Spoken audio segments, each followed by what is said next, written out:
Uy, kayo sa kamay. Ay pamamahala at pagsasamahin ito'y magiging o ekonomiya. Sabihin ay pamamahala ng sambayanan. Ayaw masiraan.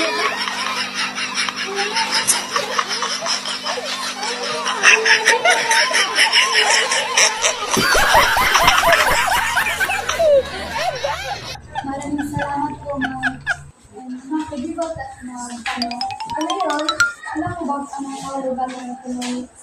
Ang economics ay pag-aaral kung paano tugunan ang walang katapusang kagustuhan at pangangailangan ng tao sa pinakamabisa na paggamit ng pinaka-yaman. Salamat po, mga kaibigan. At di ko alam bakit ba nagkakaganto. Alam mo mga kalaro nito na nakatuwa nito ang maka-inulo yung pag-iisip at tugon sa mga pangyayari o yung ating mula sa tinatawag na economic perspective.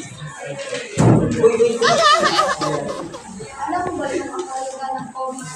Ang ulan ng comics ay sinisikap nito makalawak ang kakayahan ng tao sa pagbuo ng mga malinong desisyon.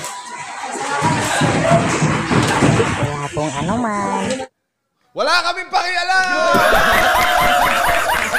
Dito na po Tatapos ang ating gawain.